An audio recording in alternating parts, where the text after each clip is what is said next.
ちょっと寒い。よいしょ。ただいま戻りました。皆さんこんばんは。バーチャル YouTuber の桜庭エヴァです。先ほどに引き続き、白魔同士のレベリングを続けていきたいと思います。タイトルにデイリーやるとかやるって書いてるけども、デイリーは終わっちゃってるんだけどね。レイクランドに行こう。レイクランドで、あと10回ぐらいフェイトをやってから、次へ行こうかなと思っております。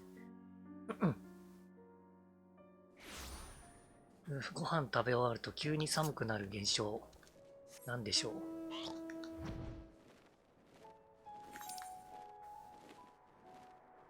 木こり。こっち行くか。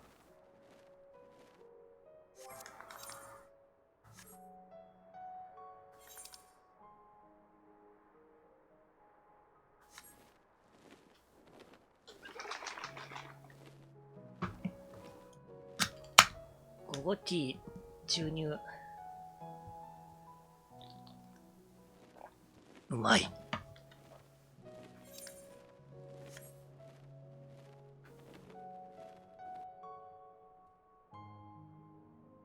あと4時間もあればいけるかな。カンスト。休まず行けば。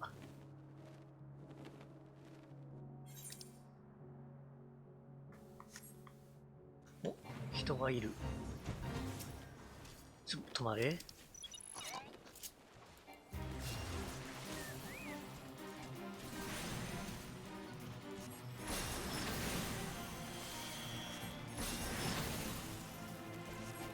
トシさんいらっしゃい。再び来れば。いらっしゃい。ありがとう。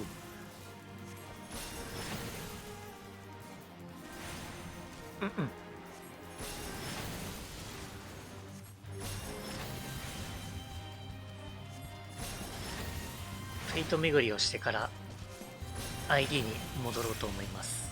マリカね。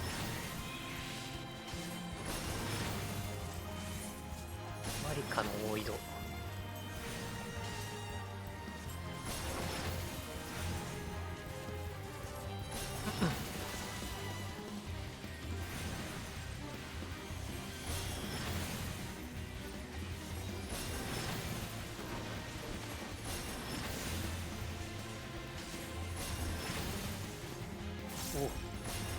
急に移動する。なんかすごい技使ってんな相手。アシュラクロー。アシュラってアシュラ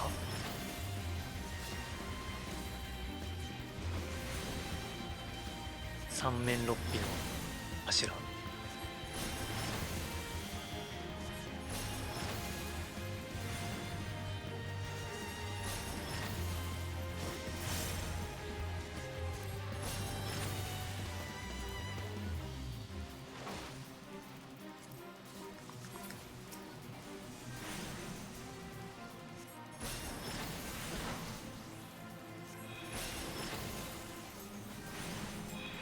このレイクランドのこの辺りってもともとエルフが支配してたわけじゃないか。統治してたのか。でこのルガルーも元エルフの貴族って書いてあるしな。そこら辺今後語られるんかな。8.5.2 でなんか来るかな。気になってるところではあるんだよね。リトルゲート・オブ・ホラーズ。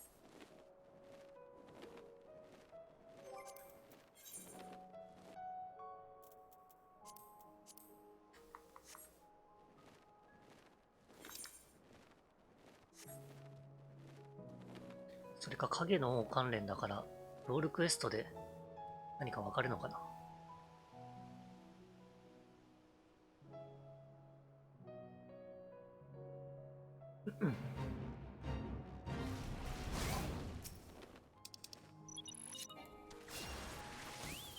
みんな人いるから突っ込んでやっても大丈夫かな。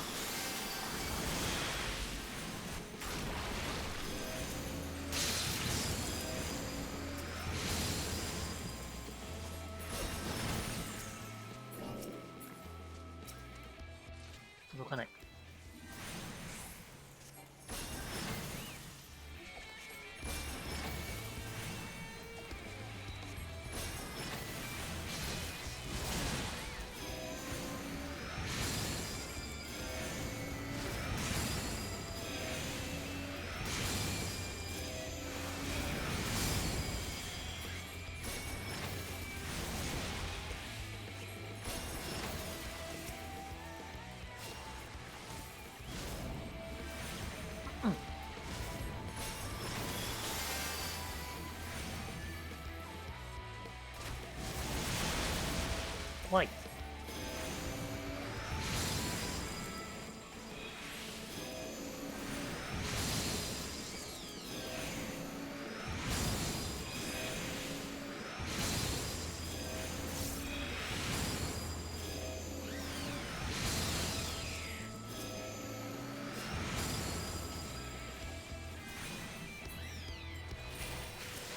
多いな、敵が。いったかな。まだか、もう一匹か。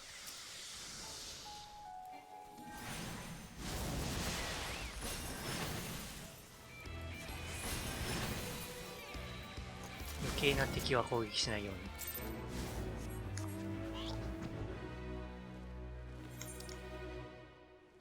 に。上行くか。あれは、おっとコントローラーくん、買い替えたいな。いいパッドないかな。もう、生産してない、今使ってるやつはもう生産が終わってるんですけど、それの在庫を高くつくけど買うか。やっぱこのコントローラーが今まで使ってきた中で一番いいんだよな。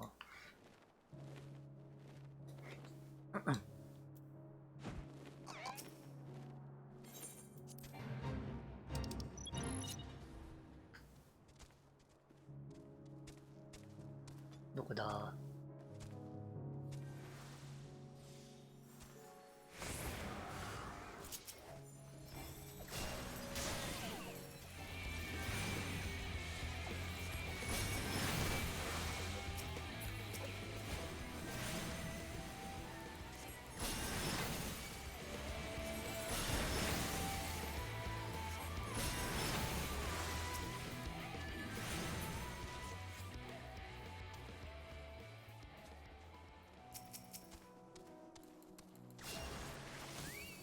うん。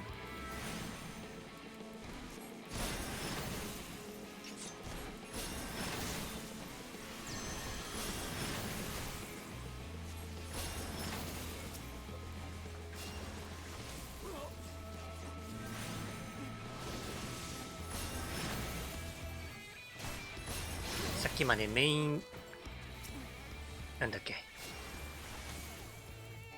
メインルーレット言ってて、眠い眠い言ってたけど、ご飯食べたからさらにその眠気が加速するぞ。お、終わった。早い。余計なことをした。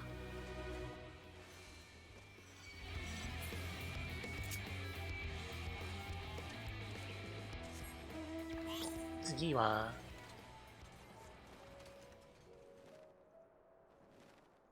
どこかな。上飛んどくか。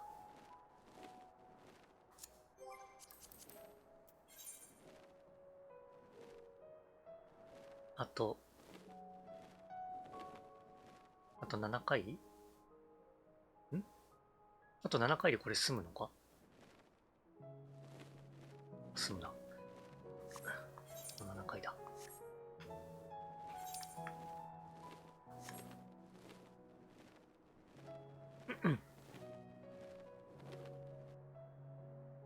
ああ、グレムリンの群れ。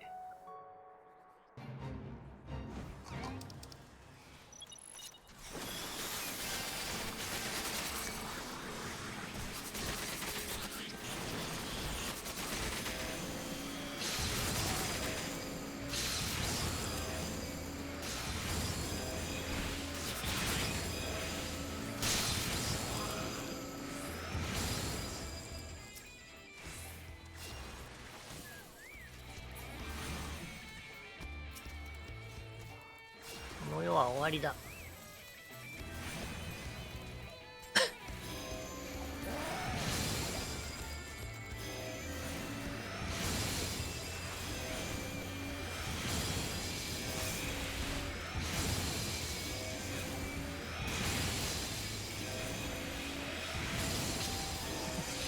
画面も音も賑やかだな。ホーリー焚いてると早い。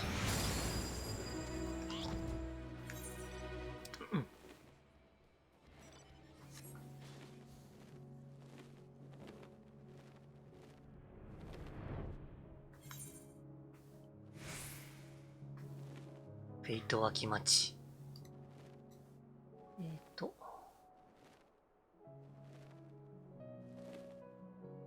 今いくら、今使ってるやつの、新品だと1万円するんだな。1万5000円か。これはさすがに買えぬわ。でも中古もな。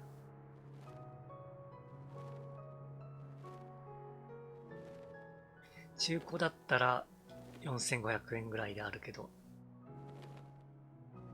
やっぱり人の使ったコントローラーってなると抵抗あるよな。なんか代わりがあればいいんだけど。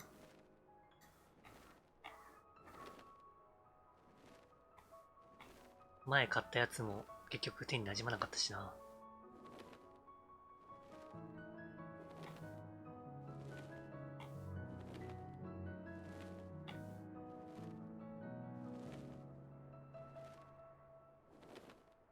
常に新しいパッドは探し求めてる。なんか新作出てないかな、ゲームパッド。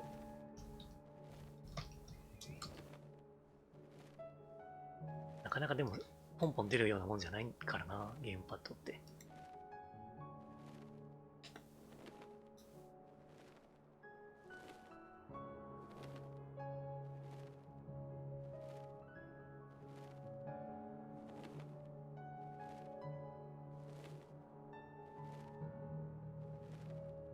もうあれかな、PS4 コントローラーとか買った方がいいのかな。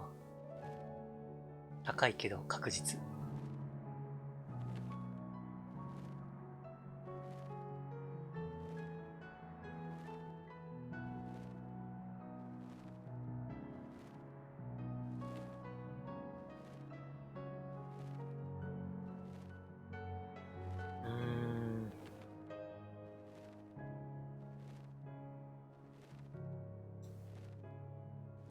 金沢さんいらっしゃい。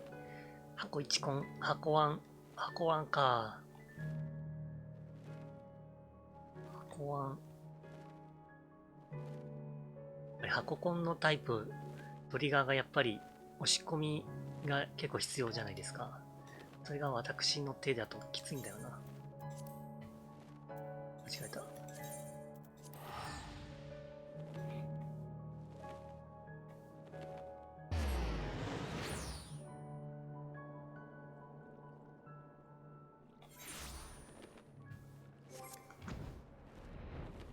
トリガーを維持し続けるのがね、この私の細い指じゃ辛いものがある。すぐ手痛くなっちゃうからな。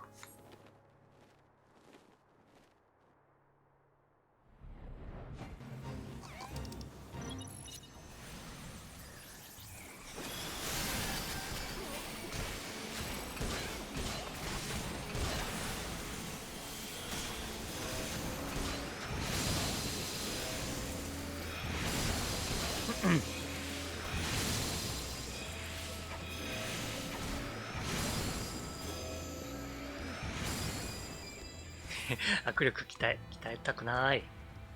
指太くなっちゃう。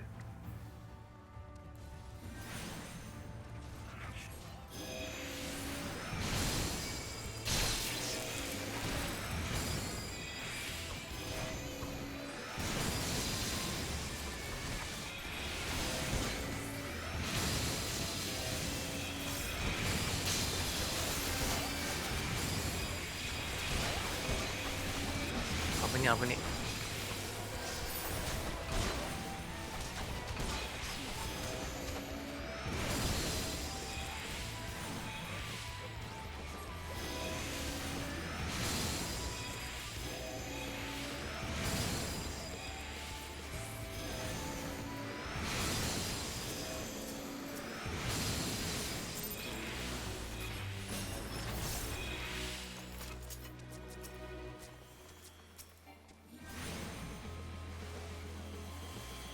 ダメだ。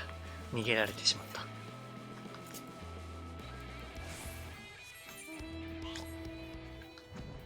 次。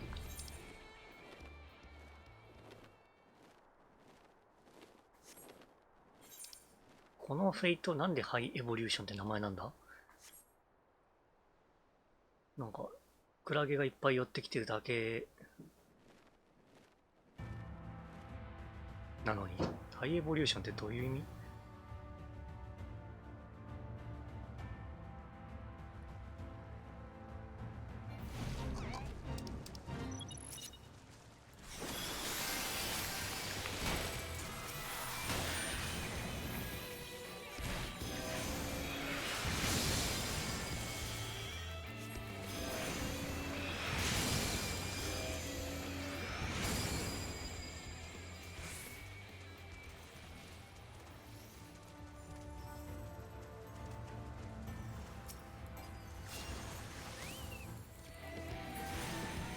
早っ。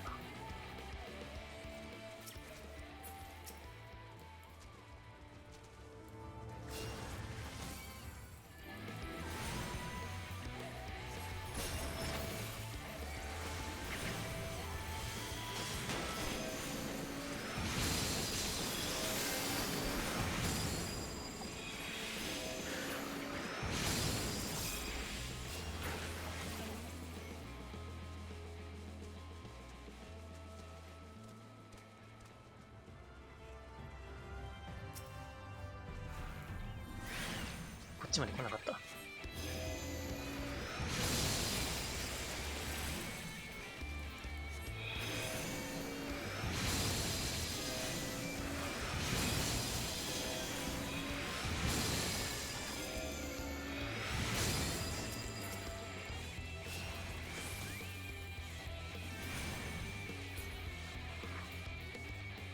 ッケー。ジェムが美味しい。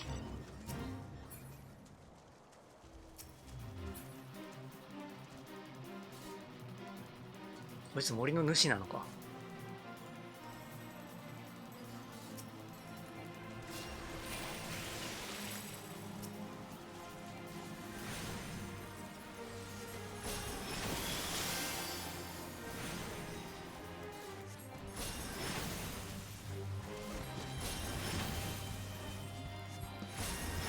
ああ、フェイト巡りはやっぱり眠くなる。眠眠。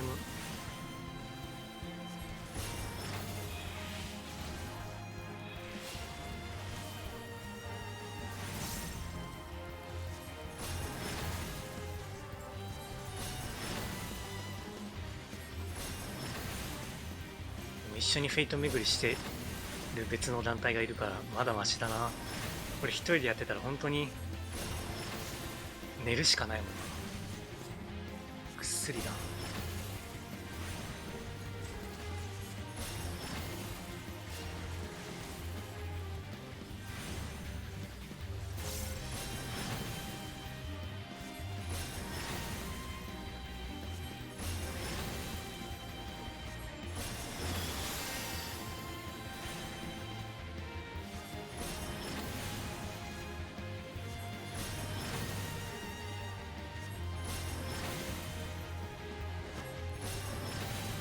じわじわと距離を詰めていく。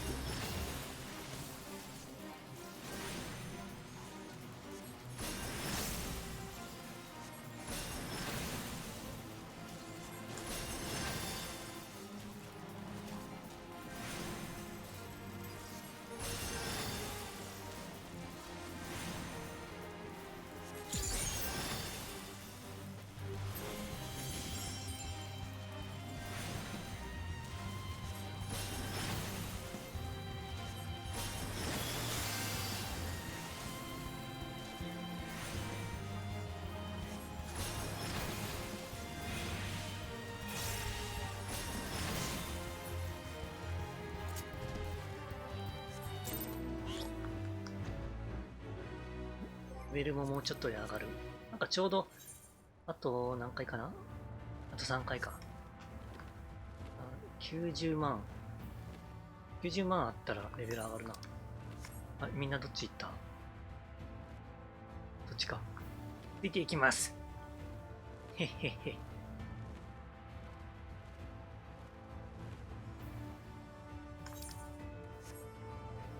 便乗するぞ。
油断したらあっさり死んじゃいそう。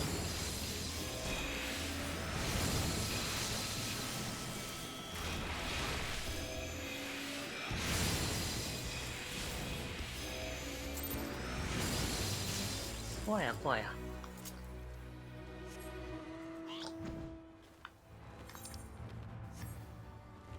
あと2回。狼は鳴かず。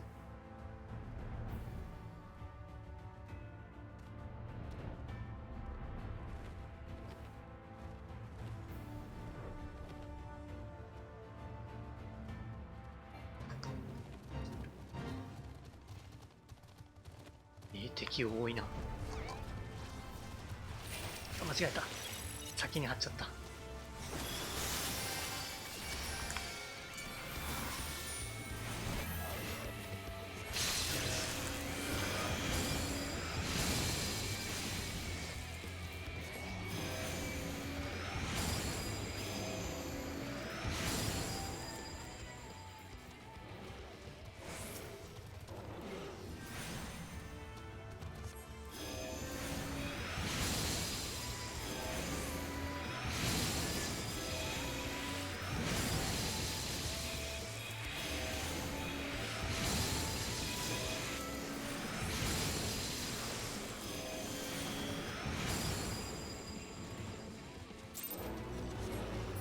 あと1回。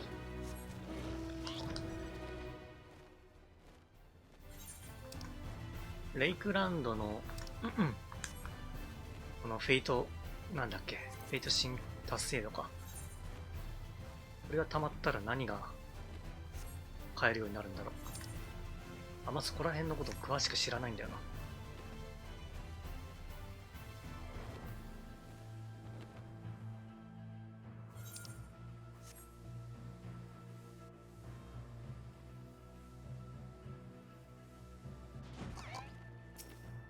違う、こっちじゃねえ。これはちゃんと本物の行商人なんだ。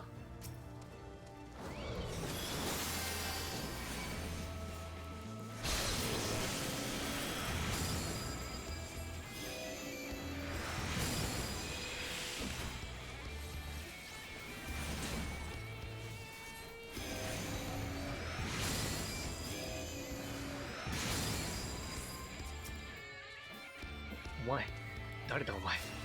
関係ねえな。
長いな。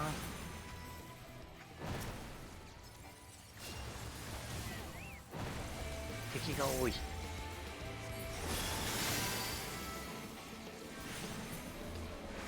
わったかな。やったー。脅威を排除したことでレイクランドの治安がさらになんちゃら。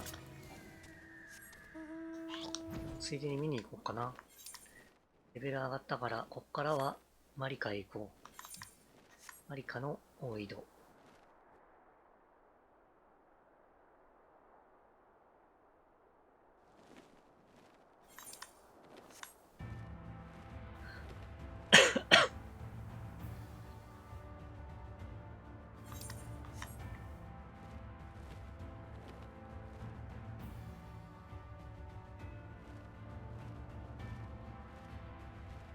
いしょ。ここら辺かな。ディープシャドーバード、闇の装束をまとったチョコボ装甲。これ見たことないな。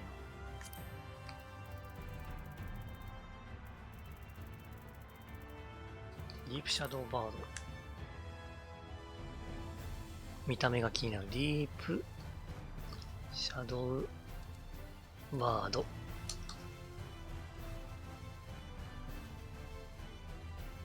おー。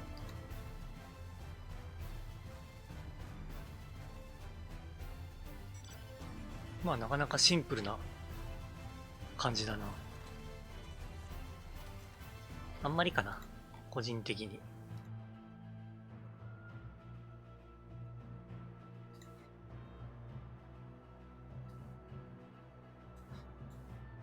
よし、一旦お家帰ろう。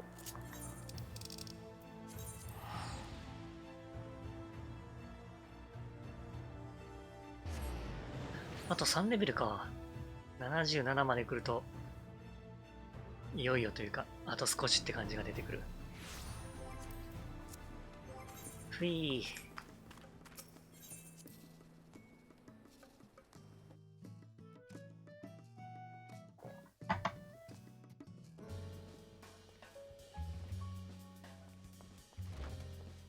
念のため修理しとこう。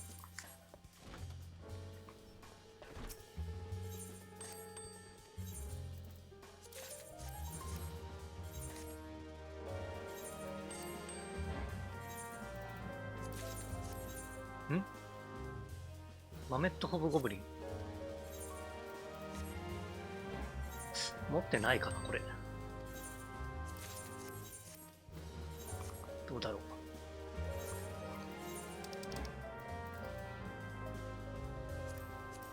母ちゃんではない。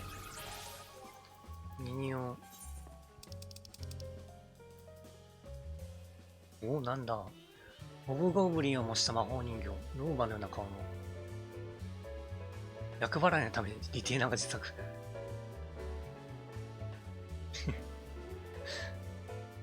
今見たことないな。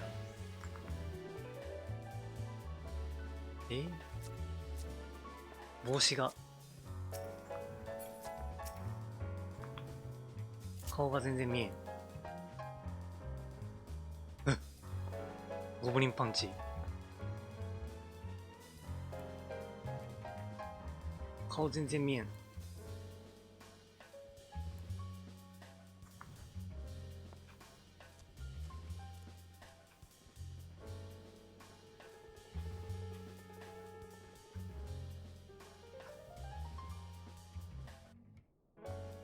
まあいっか。これを連れてる人は見たことないな。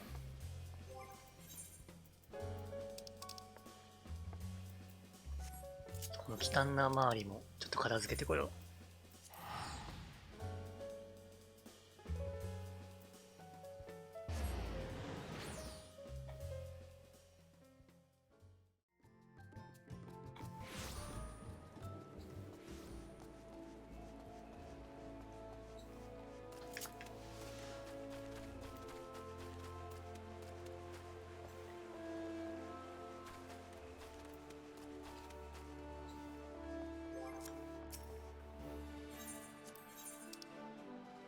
ガーディアン、これはいらない。シールドもいらん。全部いらんか。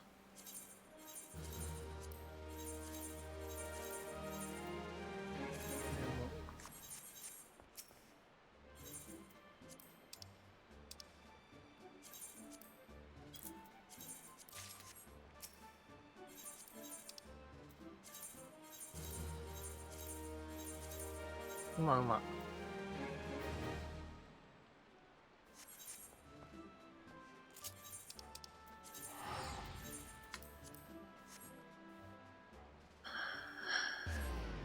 掘り出し物でめちゃくちゃ軍票にできる装備拾ってきてくれるようになったから、すぐ回復するな、軍票が。ありがたい。もうスクリップが3000切って、ああ、大丈夫かなって不安な気持ちになってたけど、すぐ3000超えた。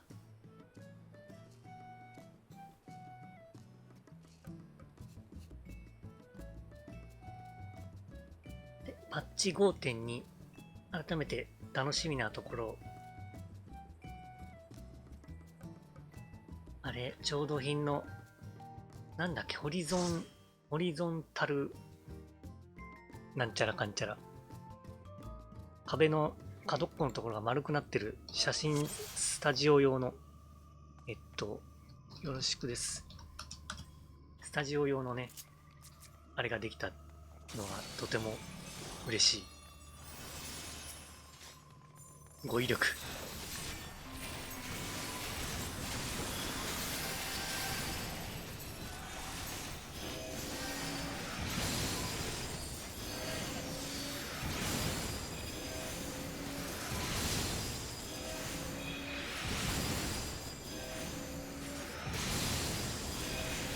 確かこの角っこがない壁のやつってユーザーさんが考えたやつだったっけ。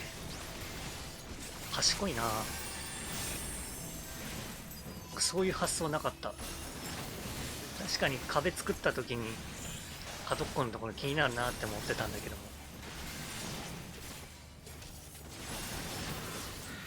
じゃあ丸くした調度品をコンテストに投稿して採用してワンチャン採用してもらうかっていう発想になるのが賢い。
おお、危ない。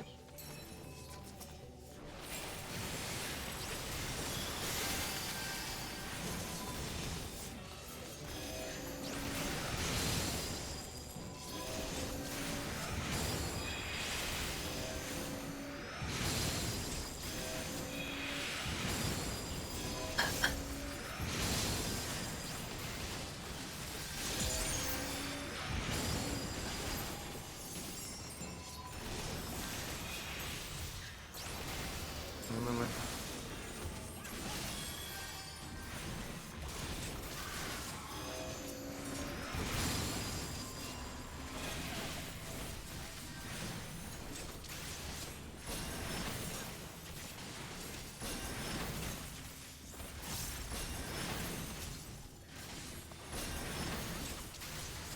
あ、しまった。またご飯食べてない。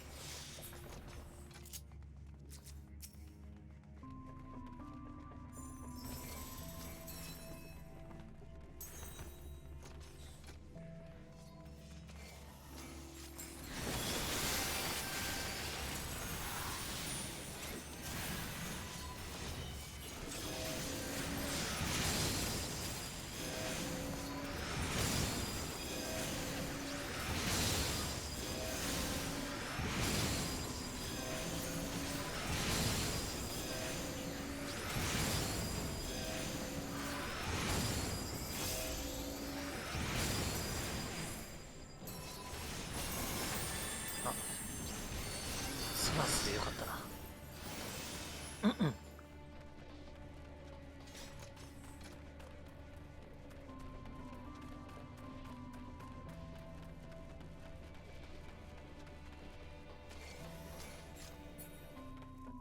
うん、確かにずっとスカイは混じりの装備だけど、十分ヒールできてるね。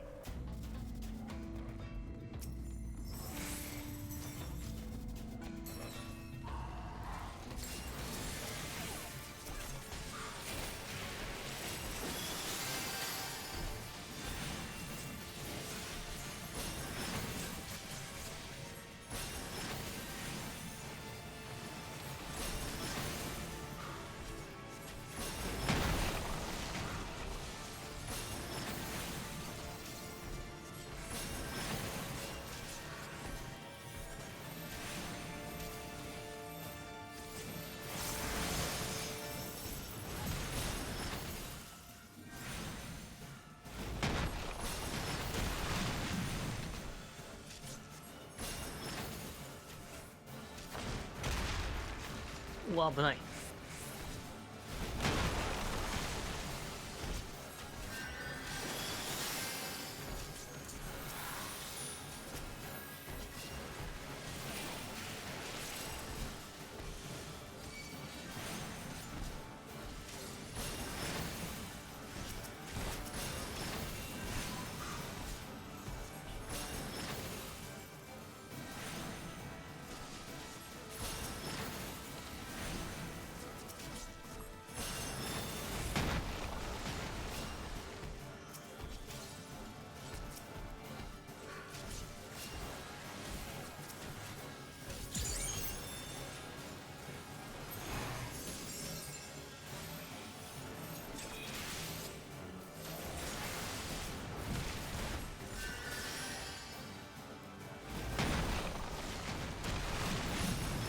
ちょっと近かったな、今の。怖かったな。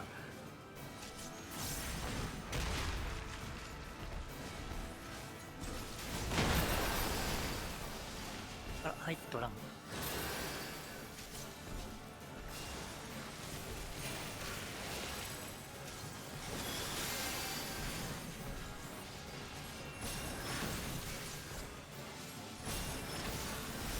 ダメだ、インゲンのことすぐ忘れちゃう。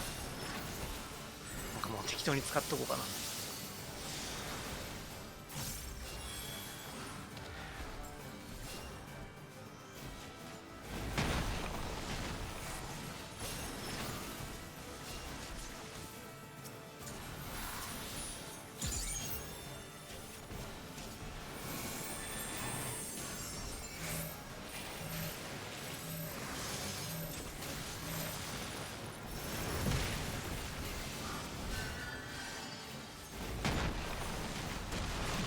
はい、いててて。ああ、大丈夫だ。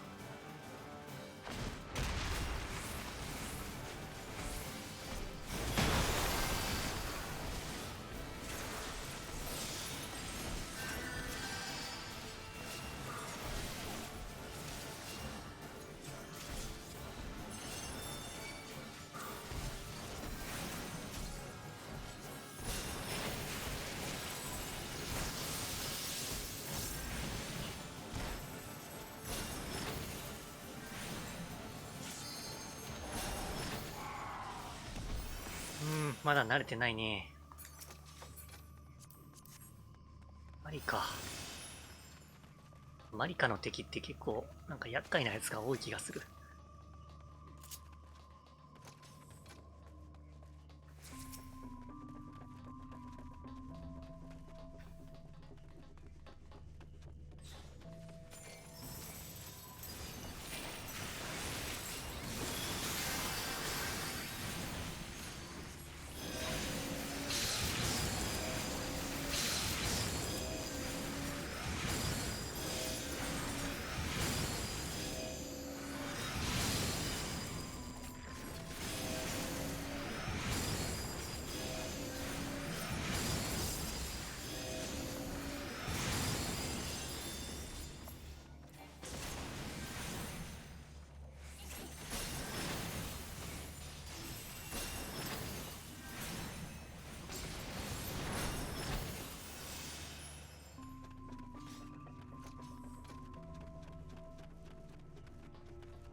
か。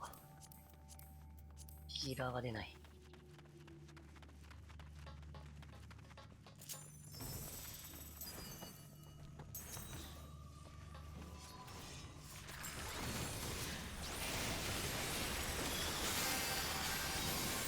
間違えた。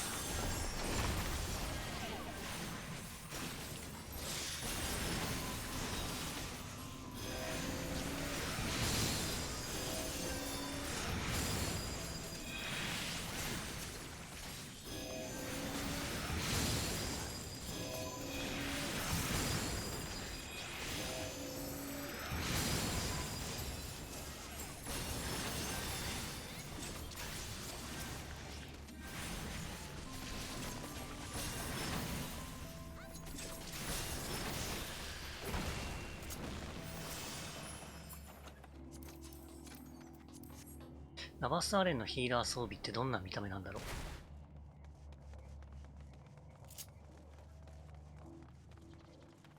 何気に見たことない。違う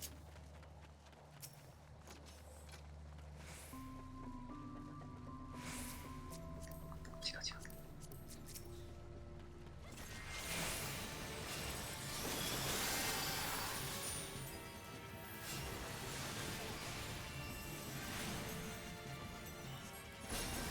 デストローイ。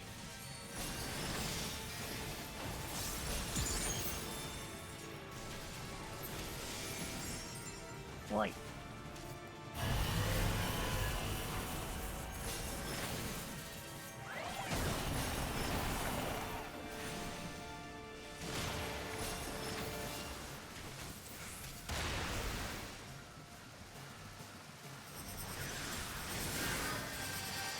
こっちもあれか。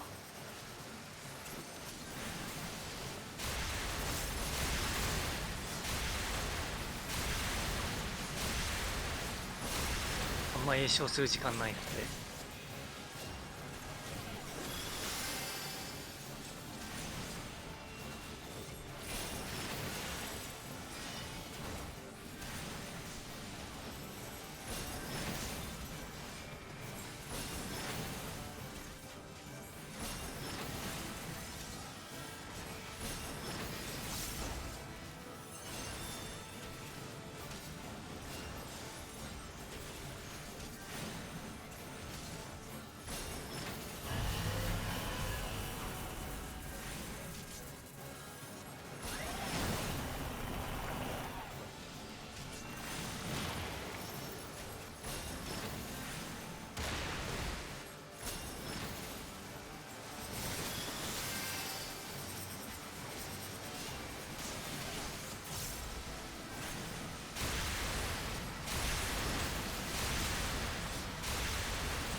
結構減る。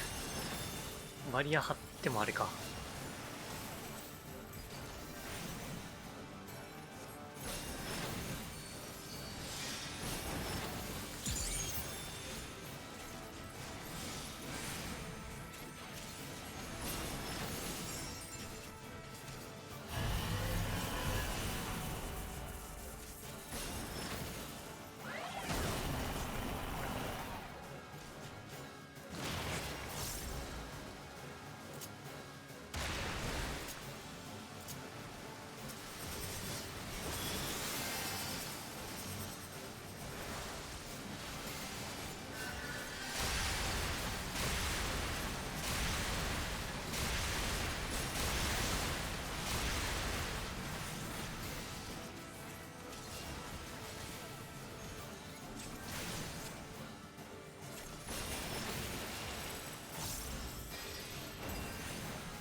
よし。2ボスが一番苦戦するかと思ったけど、なんか1ボスの方が辛かったな。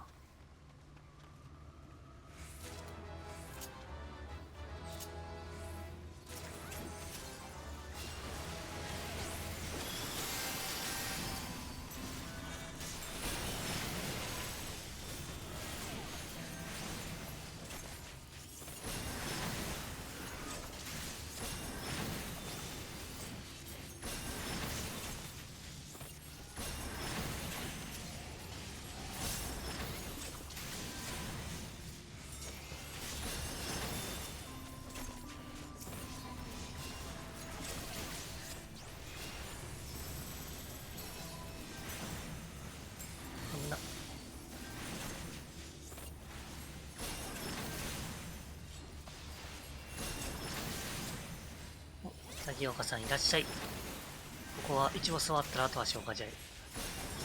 なんかそれ前も聞いたな。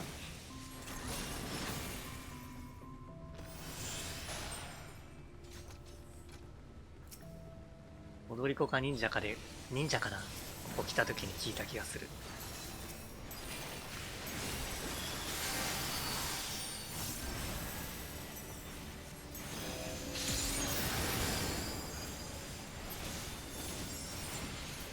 お、いいっすね。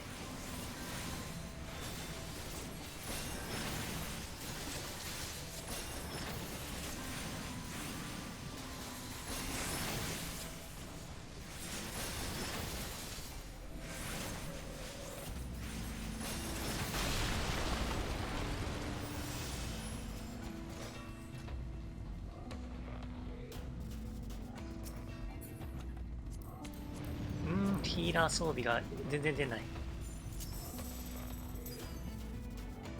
ここは道中がすごい楽だからガンガンまとめてほしい。タンクさんもなかなか80になったばかりぐらいの感じかな、この感が。この感じだと。まだ慣れてないんじゃろうな。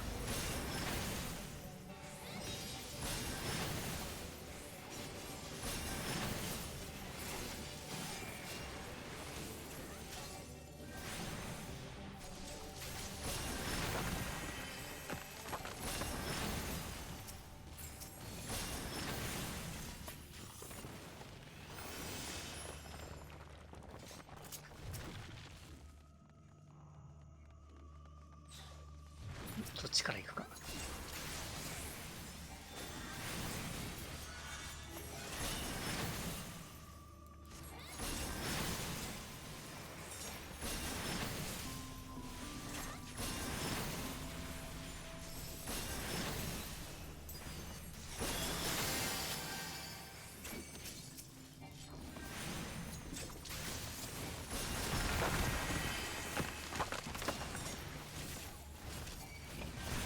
痛い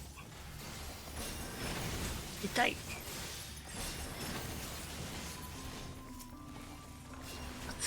リア使ってた。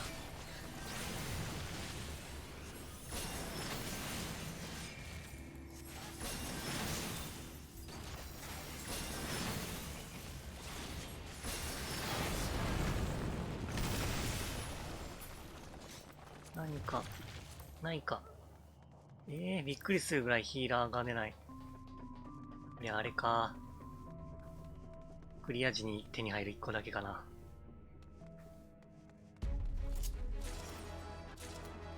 おい。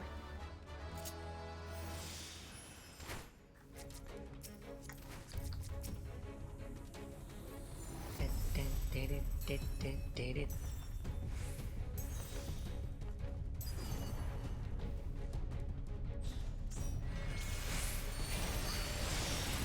いきなりがっつり減ったな。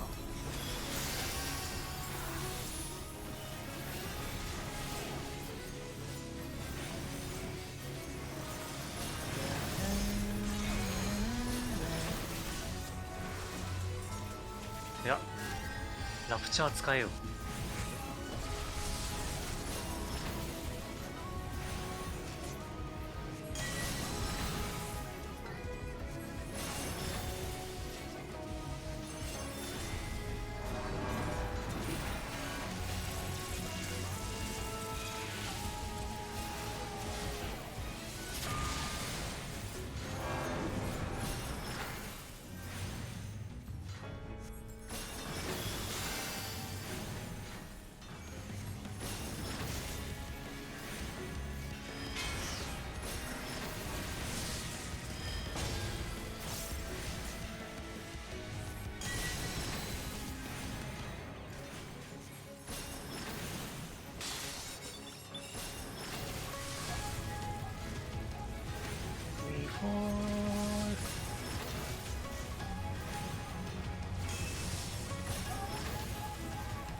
危ないな、この子。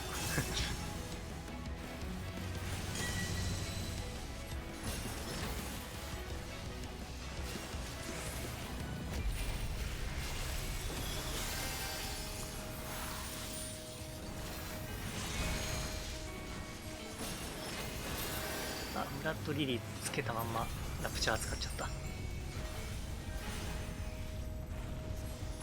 っと怖いわ。タイミングおかしかったな。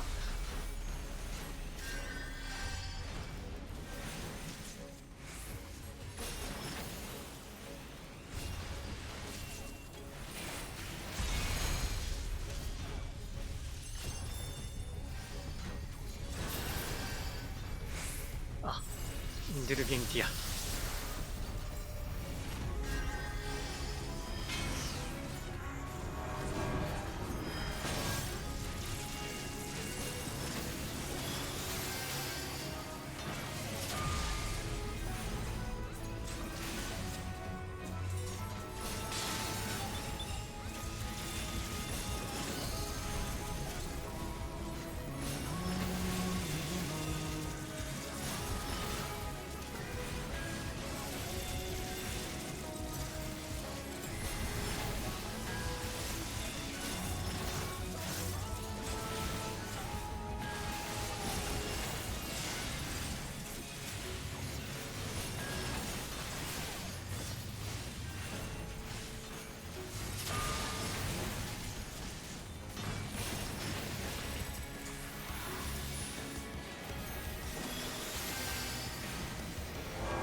ちょっとディバインベニゾンのタイミング早かったかしら。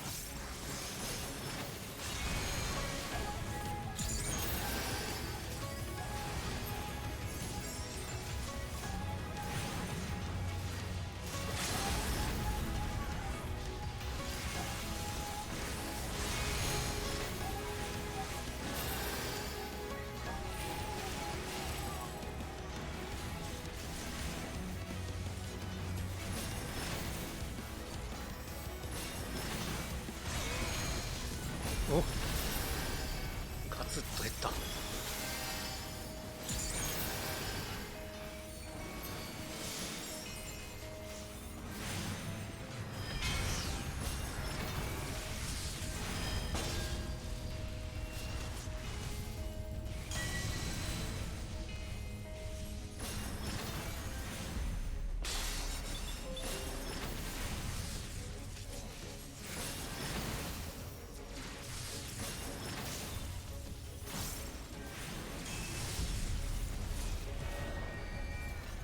よし、オツでした。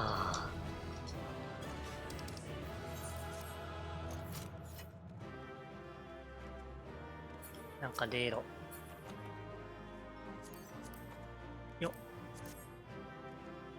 リストバンドか。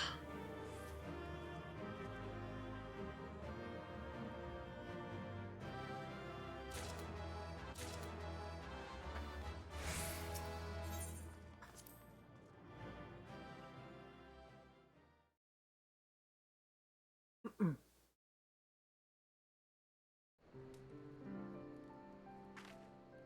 やっぱり80まで長いな。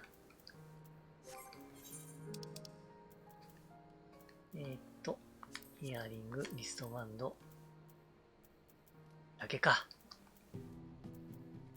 うん。うん。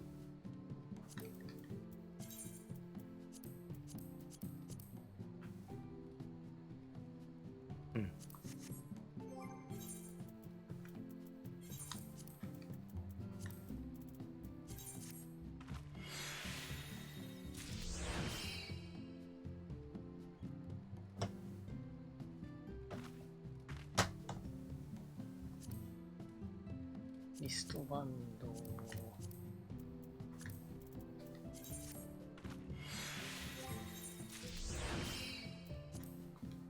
進行は刺さらんな、これ以上。クリティカルでいいか。お、クリティカルでいいか。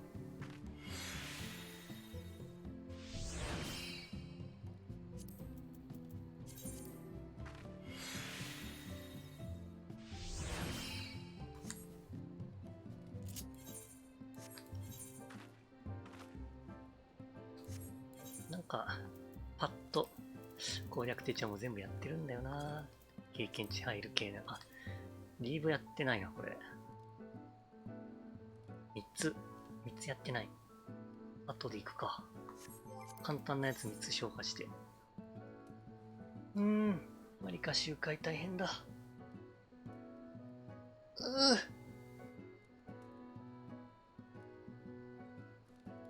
か。頑張ろう。とにかく周回するしかない。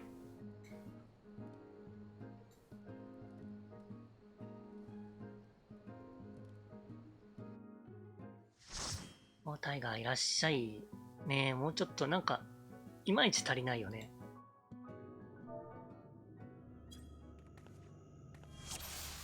160万今もらえるけど、200万ぐらいもらえてもいい気がする。でピクシーがね、1回満足が200万もらえるわけだから。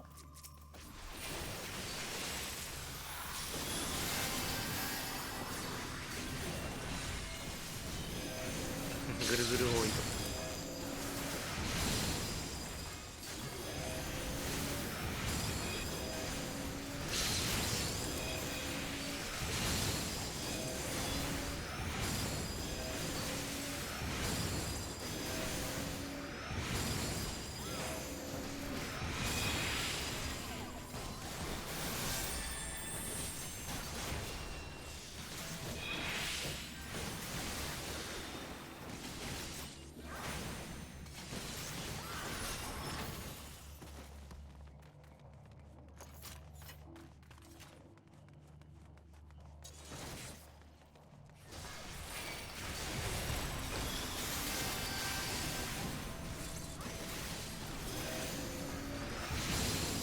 おお。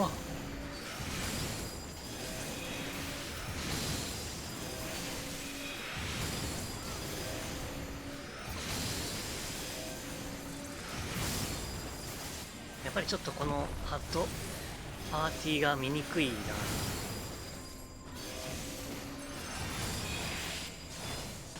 邪魔だけどもう一個でかくするか。邪魔というかセリフが吹き出しが出た時に隠れちゃうんだよな、パーティーの上の方が。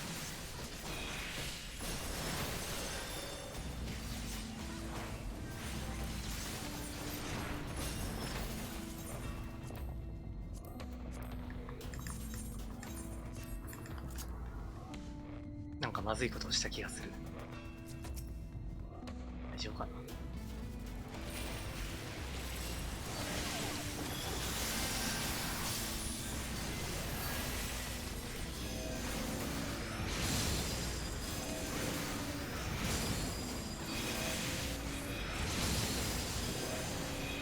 やっぱこれぐらいのでかさないとダメだわ。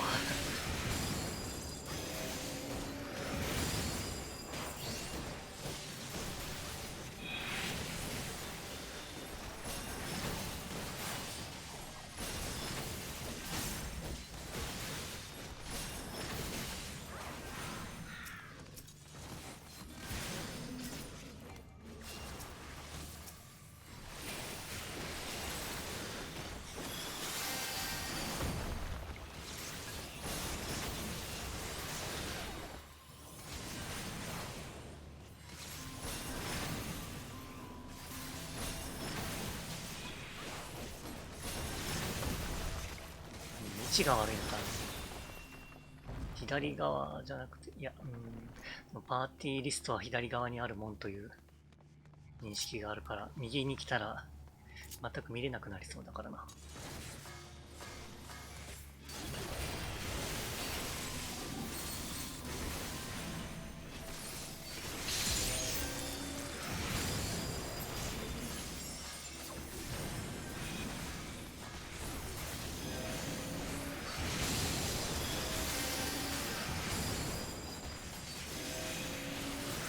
ああ。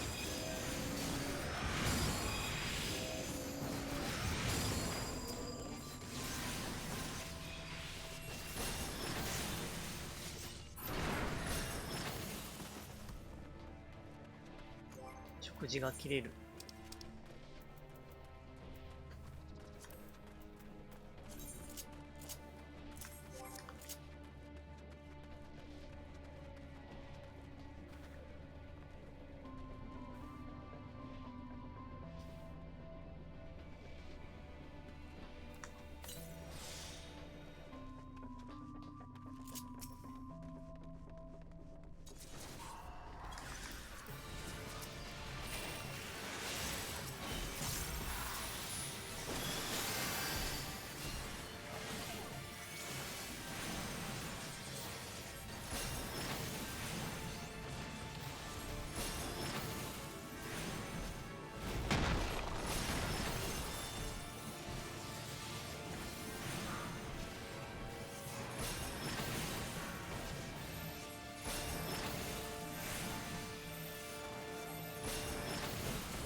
おおの、なんだと。こういう時は冷静にまずタンクさんをちゃんと守ってから。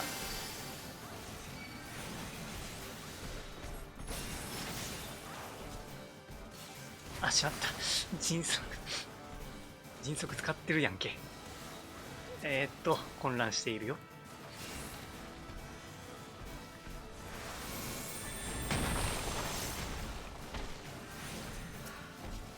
余裕あるかこれ。迅速魔攻めて使えばよかったか。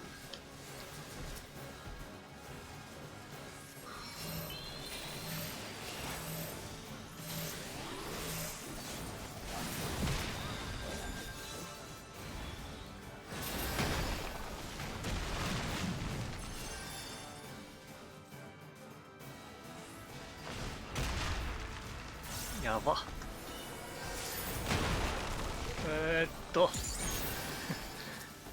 ひひ。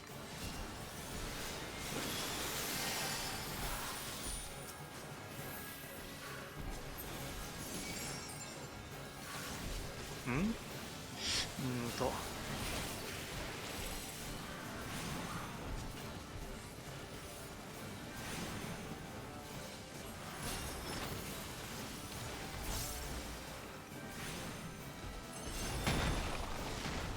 怖いぞ。攻撃ちょっと抑えるか。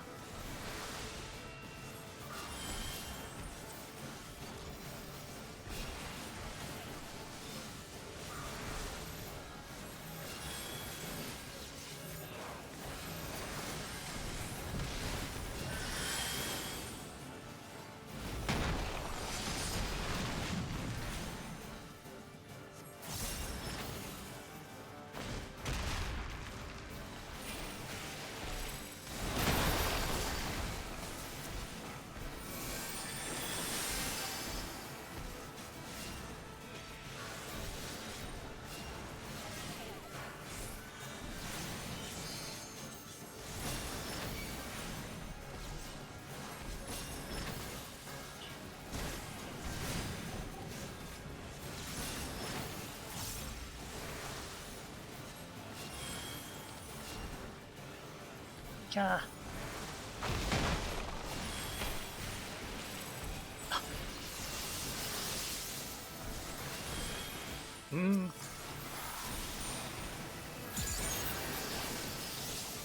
わからん。もう何してるんかわかんなくなってきた。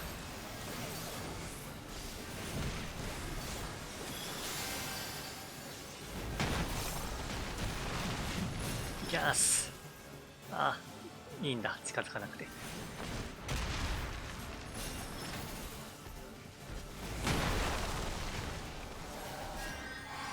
はあ、怖い。いやー、突然、ダメだね。まだ人が倒れた時の対処というか、そこら辺が慣れてないから、テンパるね、一気に。いやー、怖い怖い。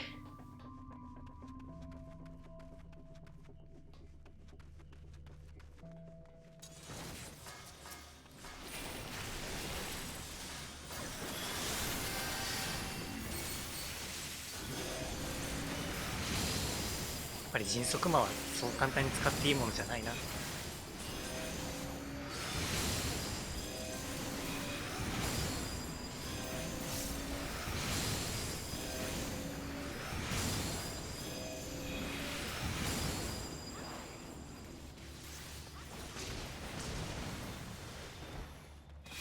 まあ、まだ生きてた。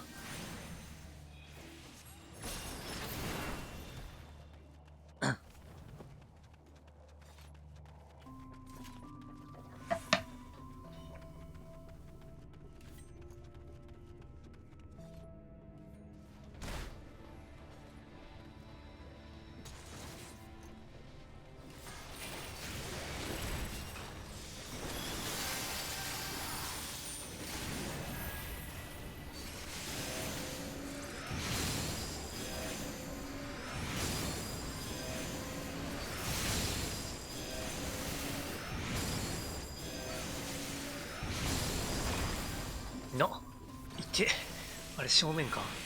れ正面石投げてくるのか。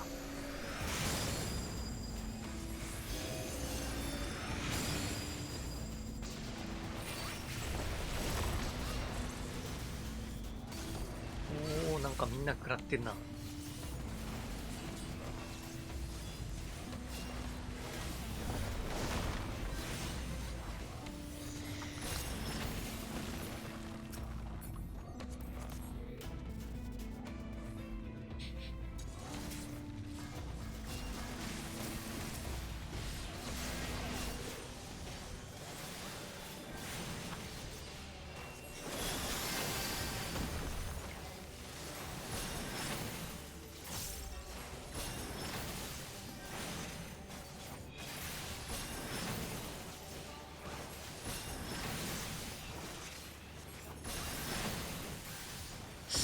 手が疲れてきた。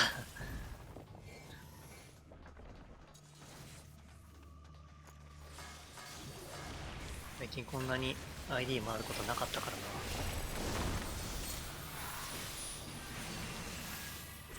な。何気に押しにくい左手十字キーで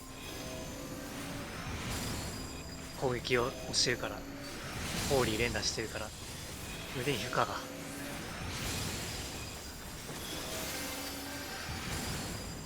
やっぱ右側に置いた方がいいのかな。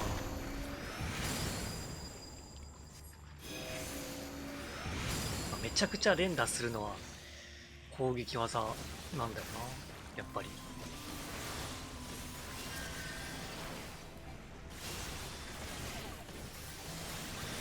今変えたらえらいことになりそうだな。全部ダメになりそう。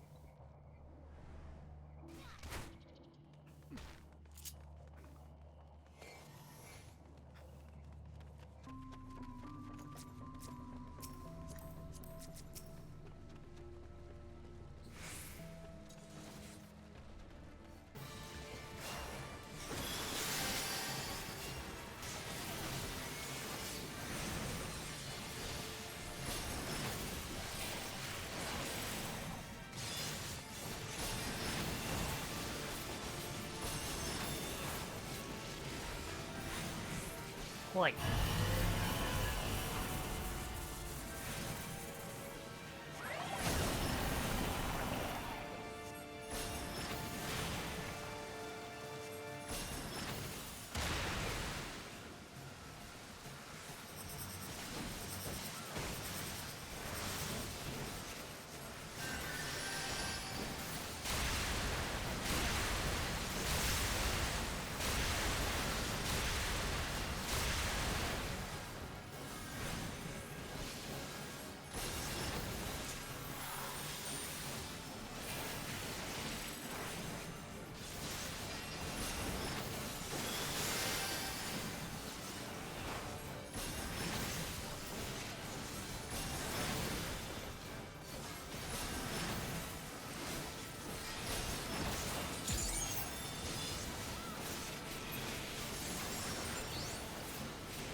街。